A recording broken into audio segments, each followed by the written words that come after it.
Hey guys, it's Jay here. And welcome to today's horror story. I hope you enjoy. Today's story is titled I Met Someone Who Claimed to Be the Devil. And I Think I Believe Them Part 1. Let me start off by saying that I'm not particularly religious. If you asked me if I believed in God, I'd probably just shrug, grunt out a few words about being on the fence about it and continue with my day. Of course, that was before last night. My friends are the kinds of people who like wild nights. Crazy parties, snort a bit of coke, take a bit of E in the bathroom, maybe hook up with someone and leave a text on my phone at 10 past who the fuck knows telling me they don't need that ride I'm offering after all. Not to say I don't like a drink, I do, it's just. Clubs aren't my style. Lying low in a pub somewhere, drink in hand, listening to the TV drone onto whatever channel some scruffy guy in the back barked out for. I guess that's my idea of fun. So when my friends tell me they want to go out for a night on the town, I say sure. I hang on for the first club, buy a non-alcoholic beer in case my car's required and try to pretend that I'm having fun. By the time I see them grinding on girls, on guys, when they strike conversation with someone who definitely might be a dealer, well, I decide my services are no longer needed. We aren't too far out, the night tube is on beck and call and I can always find my car the next day. That's when I wander out of the club, look for something a little more rustic. Not that that's hard to find, not at all. I found myself in a bit of a state inside of a bar called the Ragged Feather. Wasn't a fan of the name all that much, but the drinks were cheap and the largest demographic seemed to be middle-aged men watching reruns of the football. I tried to pretend I hadn't just staggered out of a club with my ears ringing. I slicked my hair back, slipped my phone into my hand and wandered over to the bar. I took a double shot of whiskey and drank it in one hit. Just because I wasn't at the club didn't mean I couldn't have a good time.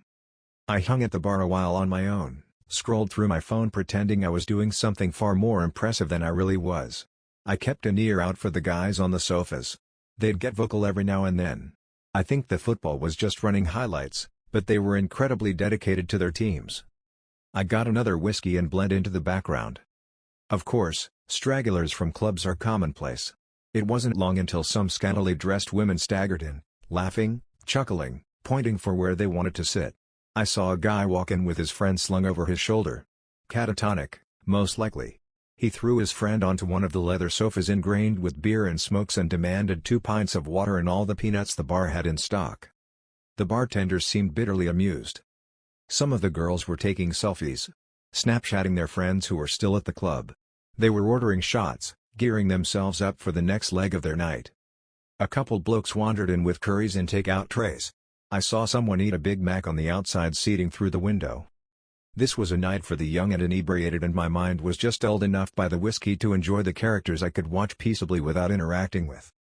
That is, until someone slipped into the seat next to me. Do I look like a girl with daddy issues? She was of average height, although that wasn't apparent immediately due to the fact that she was leaning her arms heavily against the bar. She was slim, with short and astoundingly bright red hair. It framed her round face. A face that was marred with smudged eyeshadow, smudged lipstick. Hell, it looked like her makeup was in the process of melting right from her face. There was a chip knotted into a curl in her hair, just by her forehead. The drunk side of me was actually tempted to pick it out. The girl was clearly drunk, and as I looked around the bar, I couldn't quite place where she had come from. She didn't belong to the crowd of selfie takers, she wasn't with the catatonic guys. I hoped for her safety that she wasn't with the middle-aged men. I tried to look out the window, to see if maybe a group was missing one inebriated, bright-haired girl, but I couldn't. The window had fogged up. Too much heat inside, not enough outside. "Are you okay?" I asked her. She pointed her finger at me. "Answer my question," she slurred. I really wasn't sure what to say. I settled on staring at her awkwardly, trying to answer her with a bemused expression on my face. The girl's lips curled into a drunken smile. She snorted, placing a hand over her mouth to smother her laughter. It only really aided the deconstruction of her lipstick. "I do, you know," she said, pushing herself up a little against the bar. "Have daddy issues, I mean." In case that wasn't obvious. She gestured to herself. To the mussed clothing that must have looked quite spectacular when she'd left home that evening. To the stains that looked a lot like old food. The sticky residue on her neck and shoulders that was quite obviously a thrown drink. "What happened?" I asked her. Her hair had curled around her neck, I realized. It was sticky with that same substance. She was a wreck. I got in a couple of fights, no big deal, she said, shrugging. Didn't start any, of course, no, I don't do that. But my father. Your dad did this to you? She smiled brightly. In a way. Do you need me to call someone? I already had my phone in my hand. The girl looked like she was probably in her early 20s, but that didn't mean she couldn't have been suffering from some kind of paternal abuse. The only number I knew off the bat was Childline, which wasn't quite appropriate. The police? Jesus, was I going to have to deal with the cops tonight? While my friends were snorting coke not 2 doors down? The girl pushed my hand down firmly. She was already shaking her head. No, she told me. I don't want you to call anyone. Now her expression changed. It wasn't the attempted sultry look I'd seen on many girls of her state, it was open and wide and engaging.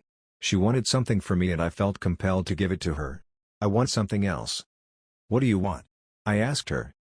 To tell you a story, the girl said, before glancing to the bar, and for you to buy me a drink.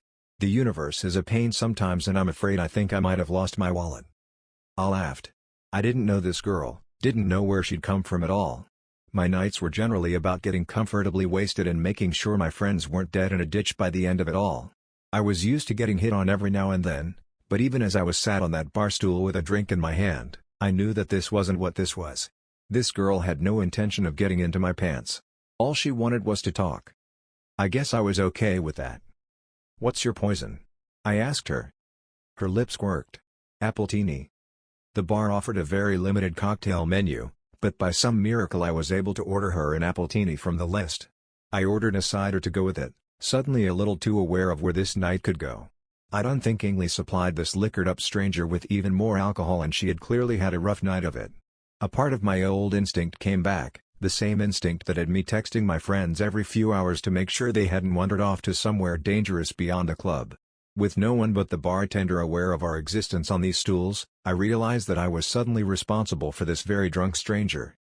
The girl coddled her drink, running her finger delicately over the rim of the muggy martini glass. This takes me back, the girl said amiably. She looked at me suddenly, her green eyes startling. You know what this was called originally? She smirked before I could answer. An Adam's apple martini.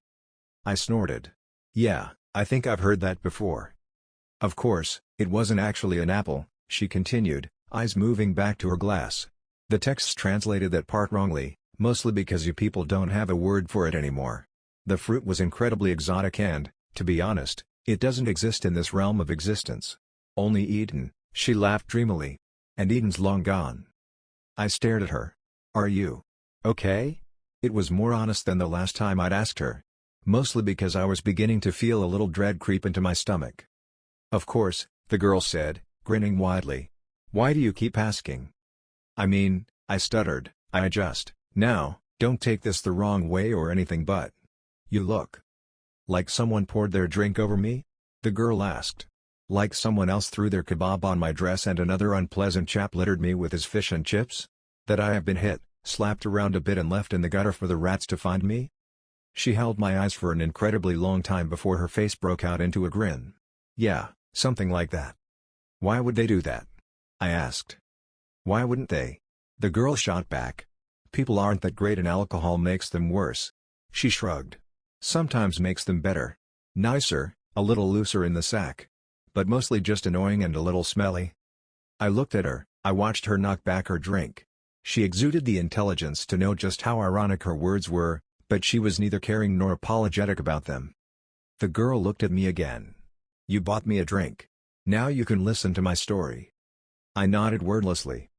She smiled, pointing at the bartender and then at her drink. The bartender was already making her another. Eden, the girl said, reiterating her earlier babble as though the words had only just come out of her mouth. They always think that's my fault, you know.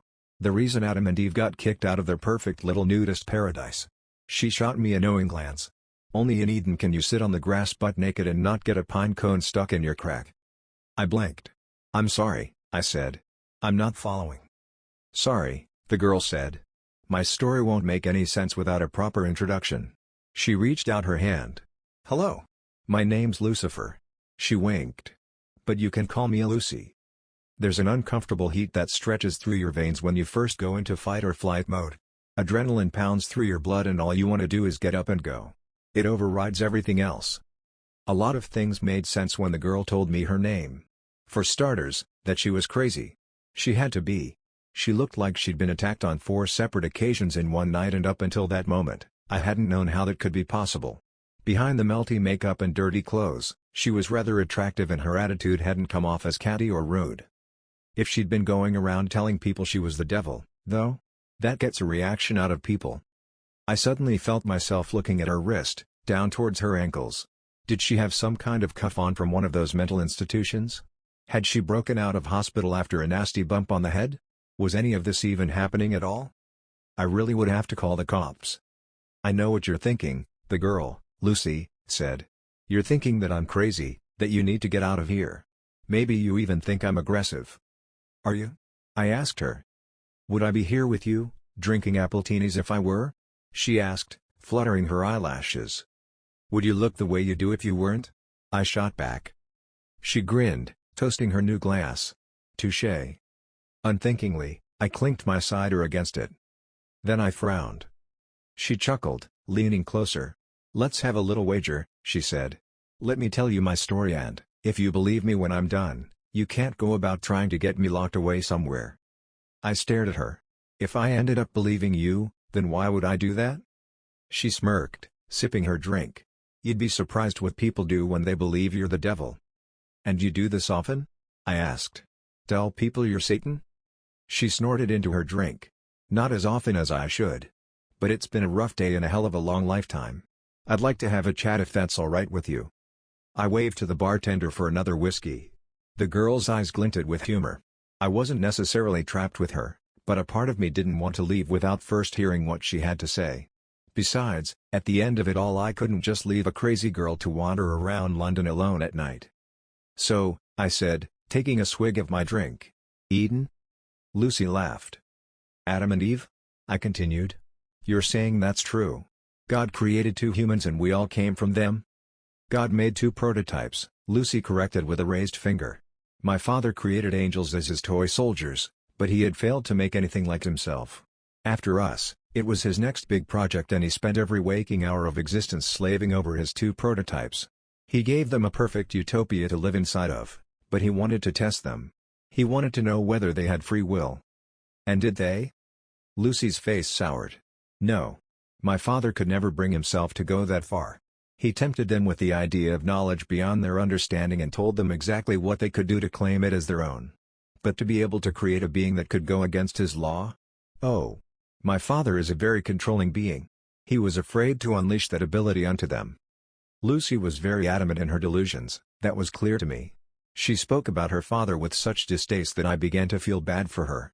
Only someone who had been hurt very badly would have the gall to spy God himself. "And what?" I asked her, entertaining her delusion. "You are the one that tempted them in the garden? The devil has been a girl this whole time?" She smiled. "I dabble." Then she looked at me, raising a brow. "All of humanity thinks that temptation came in the form of a snake. The snake's legs were taken away as punishment for drawing Eve towards the forbidden fruit." She laughed, a hard and short sound. "Snakes never had legs, and it was not a sin to tempt those poor prototypes into doing what they did next." Her shoulders were very tense as she took her next sip, but her eyes were filled with exhilaration. She seemed thrilled to be telling me this. "I was the favored child, my father loved and adored me. He named me the Lightbringer. I was stood at his side during the creation of this earth. During the creation of humanity." She pursed her lips, slamming her empty glass against the table. The bartender eagerly went about making another. "My father couldn't bring himself to go that extra mile, so he asked me to walk amongst the prototypes and tempt them myself. Draw out their desire for the forbidden power he had hinted at." "You're saying God wanted us to know this stuff?" I asked her skeptically. "I'm saying God was afraid of his own power and wanted very desperately to share what he knew with the creation he had made. Right and wrong, left and right, all that stuff." Lucy shrugged. "Are you familiar with the story of Prometheus?" I frowned at her. "Greek, right? They say he stole fire from the gods or something, to help." The whiskey was making things a little foggy and I struggled with the direction I'd been heading. Lucy grinned. "Correct," she said, cutting off my attempt. "Prometheus stole fire from the gods to ensure that humanity progressed. You'll find that every culture has an idea about where humans got their ability to evolve, to move forward, to create. God was the creator, and he wanted to give that ability to his prototypes. I gave them that ability by tempting Eve to eat the fruit. She shrugged impassively. Now the world sees me as the ultimate evil. If what you're saying is true, I said slowly, then God must be just like us. That's it for now, folks. If you want to know what happens next, check out part 2 down in the description below. If you liked the video, leave a like. Let me know what you think of the video, and as always, I hope you enjoyed. See you next time.